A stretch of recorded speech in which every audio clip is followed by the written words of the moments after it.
Hello everyone, today we are going to study about the second part of persuasive essay. We have done with the first part of persuasive essay. It was a conceptual work on persuasive writing.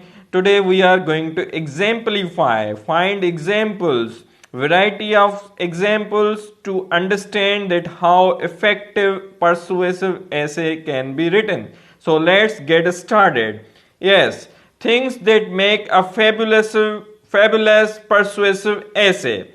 A terrific title, a thought-provoking thesis statement, an interesting introduction with a hook, body paragraphs with innovative ideas, tremendous transition words between paragraphs, a killer conclusion with a clincher statement. So remember these points that all these things when used together can make your persuasive essay very effective and very impressive. So let's get started with further. What is a thesis statement? A thesis statement is one sentence at the end of your introduction that states your opinion. It needs to be strong. For example, making uniforms mandatory in public schools will ensure that financial differences among students will not be known. Now it's a clear point of view. This is your clear statement about the issue of uniforms. So this is how a thesis statement must be clearly written so that it must look clear from the jumble of ideas to the reader or the examiner. And an interesting introduction with a hook. Now that introduction which is there, which has a statement, thesis statement. Before that thesis statement, how can audience attention can be grabbed? How that attention can be hooked? Yes, never say hello, blah blah, or this essay will be about, according to me. No, don't use these words. You never get a second chance to make a first impression because your introduction is your first impression. That is the point where you are going to stay. Take a stay from your reader to stay there till the end. Some techniques, anecdote, riddles, fragment technique, quotations, shocking statement. This is how you can make your introduction catchy and hooky. So let's exemplify this, that what are different ways to use this. Anecdote, a short story within an introduction to make the point clear. Example, Sally got out of bed and looked at the alarm clock. She was running late. She would have to hurry to catch the bus. This was one of those days that she was glad that her school had a uniform policy. She wouldn't have to waste much time picking out an outfit. So this is how you can start your introduction with this kind of an anecdote. Since the topic is about uniform, okay, the uniform should be or should not be. So let's understand another technique by starting a riddle. Get your reader's attention with a challenging thought. Example, what's plain and boring? What makes all students in a school building look the same and lose their individuality? If you guess uniforms, you're right. So this is against uniform. That uniform should not be in the schools. So this is how you can start your essay introduction. Quotations. Conversational. Mama, I have signed up to fight for my country. Or famous quote, war is nothing without a soldier to fight it. Unknown writer. Shocking statements. You can start with a shocking statement. Provides statistics or facts that startles readers to pull them into your story. Example, can you believe that over 90% of students polled at our school are dissatisfied with school lunch, but only 5% are willing to pack their own lunches. So this is how you can give some kind of a factual figure which can be shocking, attention grabbing.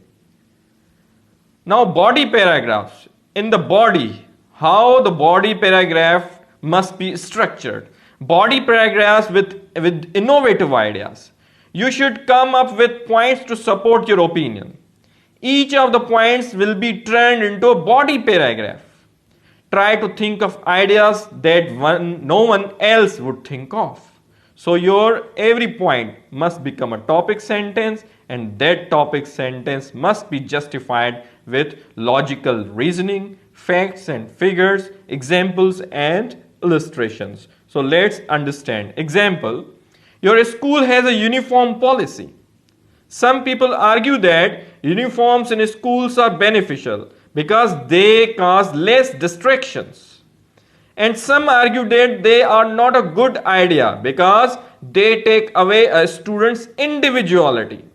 Do you agree or disagree with uniform policy? Make sure to support your position. Now this is a question. Now thesis. Uniform policies are beneficial in schools and should be implemented nationwide. So it's a clear and vivid thesis statement. That is your point of view. Reason 1. Allows for less bullying based on wardrobe. Reason 2. Students will concentrate more on school and less on attire. Reason 3. It cuts down on cost of school clothes and time spent getting ready in the morning. So this is how you are going to support your topic sentence, your thesis or topic in the paragraph, body paragraph. This is how you are going to write it clearly, then support it with the reasons, and those reasons further be logically exemplified. And tremendous transition words. Now when you are driving through the ideas, there must be an interconnectivity, that is coherence. Now how this coherence, interconnectivity within paragraphs and ideas and sentences can be achieved? Yes, this can be achieved with the use of effective, clear and connected transition words. Transition words move from one thought to the next, usually at the beginning of 3 body paragraphs. Avoid the same weak transition words, first, next, last, but use variety of transition words.